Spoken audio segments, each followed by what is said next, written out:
Boa tarde, pessoal. Bem-vindos ao canal Somando Bits. Esse é o terceiro vídeo da série de vídeos Aprendendo a Programar do Zero com Python. Caso alguém queira ver o restante dos vídeos, eu vou estar deixando um cardzinho aqui em algum lugar aqui em cima e também o link na descrição do vídeo da playlist com os demais vídeos. Este vídeo vai ser sobre operadores, alguns operadores aritméticos em Python. Então, sem mais enrolações, segue pro vídeo. Então vamos voltar pro roteiro aqui. Ok. Beleza. Outro exemplo aqui, gente, que eu queria comentar. Aqui nós temos x recebe 5, y recebe x e print y. O que será que vai acontecer nesse caso? O que eu queria deixar frisado aqui, gente, vamos até voltar pro teste aqui. X recebe y recebe x e print y. O que eu queria deixar frisado aqui, gente, é que esse x aqui antes do sinal da atribuição e o x depois do sinal da atribuição, eles têm um papel diferente para o compilador ou para o computador. O que acontece? O x à esquerda do sinal de igual, ele significa que o valor à direita vai estar sendo atribuído para a variável x. Já à direita do sinal de igual significa acesse o valor que está em x, então obtenha esse valor, e na sequência, vamos dizer assim, coloque ele ali, o que vai resultar numa atribuição a y. Então vamos rodar o código, vocês vão ver que nesse caso é bem simples, tá? Eu falei de um jeito meio complicado, e mais pra frente talvez eu volte a essa explicação, então não precisa se preocupar muito com isso. Então basicamente vamos executar aqui e ele executa e exibe 5, ok? Então o que aconteceu é que x recebeu 5, o valor de x foi copiado e então atribuído a y, e agora y também está valendo 5, tanto é que se a gente vir aqui e exibir x, vai estar 5 também, gente. Ó, então aqui exibiu 5.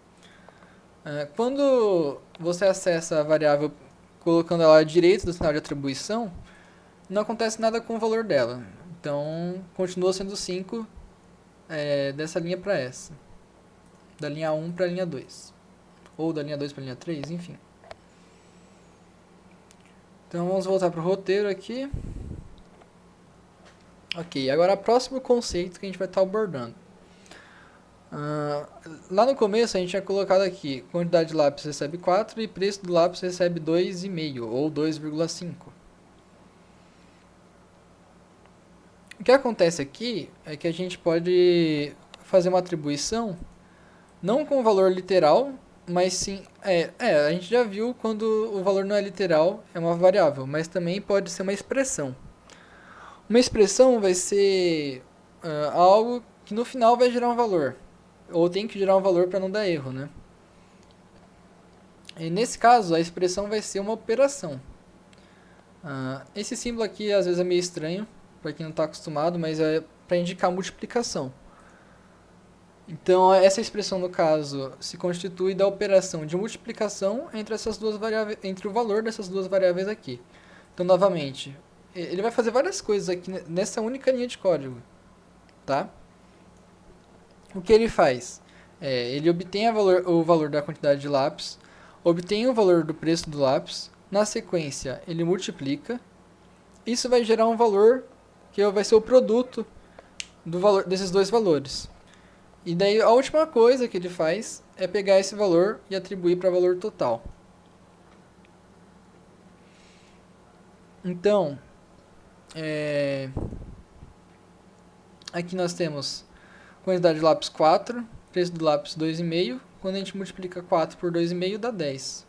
Vamos fazer esse teste aí. Quantidade de lápis igual a 4. Preço do lápis é igual a 2,5, vamos supor reais, né? R$2,50. Na sequência, nós exibimos aqui, na verdade vamos fazer o valor total primeiro, né? Dá pra fazer dos dois jeitos, tá, gente? Tem como colocar uma expressão pra função também. Eu já mostro o outro jeito de fazer. O valor total recebe o valor da quantidade de lápis multiplicado pelo valor do preço do lápis. Então, nós exibimos agora o valor total. E 4 vezes 2,5 é 10. Então, quando a gente executa aqui, ele exibe 10. Ok, a outra forma que eu queria mostrar de fazer é colocar a expressão diretamente na chamada da função. E essa questão de chamada da função, eu dou mais ênfase quando for falar de função, ok? Então, quantidade de lápis vezes preço do lápis. Vai dar o mesmo resultado. 10 foi exibido aqui. Ok, então uma operação basicamente é algo que pega uma certa quantidade de valores de entrada e gera um valor de saída. Então nesse caso ele pegou os valores de entrada 4 e 2,5 e gerou o valor de saída 10. Ok? Inclusive esse 10 apareceu com vírgula aqui, porque nós fizemos uma operação envolvendo o valor com vírgula, que é o 2,5. E daí ele apareceu com vírgula aqui também.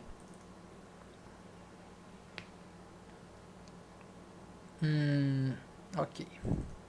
Ele apareceu com vírgula porque o valor gerado por quantidade de lápis vezes preço do lápis foi um valor com vírgula, um valor float, devido ao que eu já falei, né? Que o preço do lápis era um valor com vírgula, um valor float.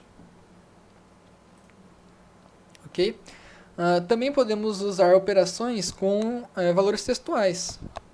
Só que, e isso já tem pronto no Python, em algumas linguagens não tem. No caso, o mais, se for com valores numéricos, vai ser o mais que a gente está acostumado mesmo, a adição ou a soma. Porém, no caso de nós estamos usando o símbolo de mais entre strings, ou seja, entre valores textuais, a operação que ele vai estar fazendo é diferente, que é a operação de concatenação. Concatenação é um nome que a gente não está acostumado, né? Mas basicamente o que ele significa é que a gente vai estar pegando o primeiro valor textual, e daí, opa, com essa mão aqui. Então a gente vai estar pegando o primeiro valor textual, daí na sequência a gente coloca grudadinho, a gente coloca o próximo valor textual e gera um novo valor textual, que são esses dois valores textuais grudados. Então essa é a operação da concatenação e vale mencionar que não adiciona espaço entre as strings. Então, se você quiser espaço, você coloca, ou você pode colocar aqui numa das strings o espaço, ou você pode colocar até numa string separada o espaço, não faz diferença.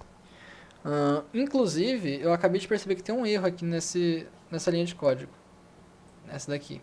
O que acontece? Nós estamos querendo concatenar tudo aqui, nesse caso. A gente quer concatenar texto 4 com o valor total é igual a e o valor total. Porém, como a gente já viu anteriormente, esse valor total nesse momento vai ser um valor float. E não faz sentido você fazer a operação de usando mais entre uma string e um float.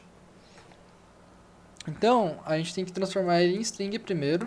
Daí a gente vai estar usando essa outra função, que é a função de conversão, ou tem um outro nome para isso que eu acho que é o casting. Eu não tenho certeza do nome dessa operação em Python. Mas vamos dizer que é uma conversão aqui, onde ele vai converter o valor total, que é um float nesse momento, para uma string. Ok? Para poder fazer a concatenação, que é grudar os textos, né? Então, primeiro transformar em texto para depois grudar.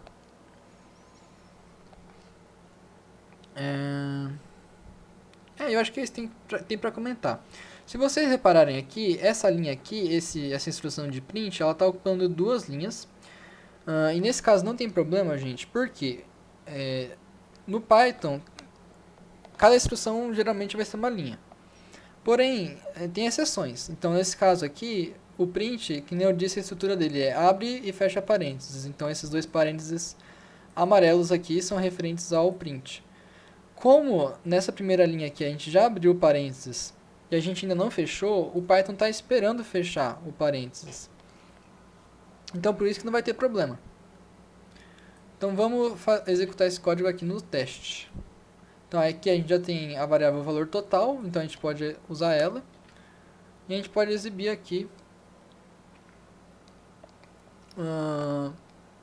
o texto mais bonitinho, né? Que é não só exibir o valor, exibir texto junto com esse valor, que esse texto é obtido a partir da concatenação. Então, a gente está concatenando vários literais de string com o valor total convertido para string.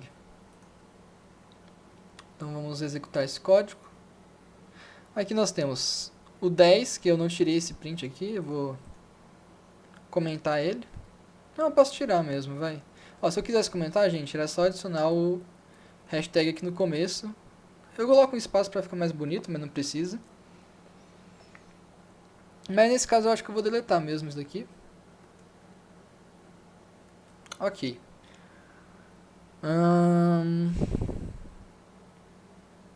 Tá, inclusive eu vou mostrar pra vocês que daria errado sim essa conversão para string, porque como eu já disse, o valor total sem a conversão para string, ele é um número para o computador, e não faz muito sentido para o computador somar um texto com um número. Então, se a gente tentar fazer isso, olha o que vai acontecer. Ó, ele dá um erro, e aqui já dá pra a gente dar uma explorada. Deixa eu aumentar um pouquinho essa letra. Não, pera aí. Tá, depois eu aumento a letra do terminal. Deixa eu ver se tem aqui. Não tem, mas eu acho que deve dar pra ler porque eu tô gravando uma resolução alta. Então nós temos aqui, na última linha ele vai falar o erro que aconteceu, então é um erro de tipo, um type error, um erro de tipo. E aqui em cima ele mostra o traceback, que é o rastreamento que ele faz. Em alguns casos não vai ser tão simples. No nosso caso, ele simplesmente vai falar a linha em que isso acontece, ó, que é a linha 5. Ok? Que é justamente a linha que tem o print. E aqui depois de falar o tipo do erro, que nesse... É que fica meio estranho, né? O tipo do erro é erro de tipo, mas enfim. Ele faz uma explicação do erro que aconteceu. Então, a hora que ele fala can only concatenate str, que é string, não float, né? Nesse caso era float, para string. Em outras palavras, nós não podemos concatenar, que é a operação de mais, uma string ou um valor textual com o float. Então aqui a gente já tem uma noção de um erro que pode acontecer quando você está executando o código. Tem algumas coisas que não fazem muito sentido para o computador e daí ele dá um erro. E aí ele faz o que a gente chama de crashar, que ele encerra a execução no momento que aconteceu o crash e crashou o programa. Basicamente é isso. Eu não tenho certeza se esse é o termo exato. Eu estou usando aqui, mas eu não tenho certeza se é exatamente crash que a gente usa nesse caso. Mas é um erro. Enfim, que interrompe o programa. Então, se tivesse mais coisa aqui para baixo, por exemplo, print 5, ele nem ia printar. Não, aqui eu já consertei já. Deixa eu desconsertar aqui, deixar errado. Ele nem ia printar o 5. Por quê? Porque ele interrompe quando acontece o erro, né? Então, deixa eu tirar esse print 5 aqui e consertar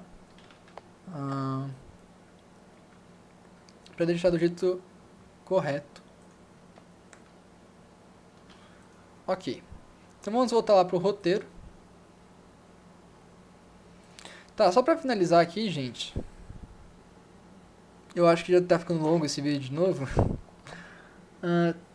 Que operadores mais a gente pode utilizar? A gente pode utilizar muitos que a gente já está acostumado da matemática, que é, nesse caso, entre inteiros. Entre inteiros não, entre números. Não pode ter string no meio. Na verdade, tem alguns que, por ser Python, até acaba funcionando se você misturar string com valor numérico, valor textual com valor numérico. Mas isso a gente vê mais pra frente. Por enquanto, vamos assumir que a gente está usando apenas valores numéricos na operação, né? Então, por exemplo, valor numérico mais valor numérico menos valor numérico, que seria aqui, respectivamente, esse mais aqui que todo mundo já conhece, né? Que é soma, ou adição, ou o mais, né? Subtração, ou menos, esse tracinho aí. A multiplicação é estrela, ou vezes, uma coisa vezes a outra. Um número vezes o outro. A divisão. E daí esses últimos eu vou fazer um comentário. Ele pode até parecer um pouco complicado, mas é bem simples. Divisão inteira e resto da divisão inteira, que é o sobrou. Eu já explico o que é esse sobrou aí. É bem simples, gente, na verdade. Se você... Na escolinha, quando a primeira vez que a gente aprende a dividir, a gente faz aquele esquema, por exemplo. Vamos supor, tem 10 camisetas. Não, vamos fazer o seguinte: 9 camisetas para dividir entre duas pessoas. Vamos dizer assim. O que a gente faz? A gente divide essa camiseta entre as pessoas e vai dar o quê? 4 camisetas por pessoa e sobra uma. Então esse resto da divisão inteira aqui, ou pode ser chamado de módulo, tem vários nomes, é esse sobrou, esse sobra 1. Então 9 dividido por 2 é 4 e sobra 1. Então para obter esse sobra 1, a gente utiliza esse porcentagem aqui.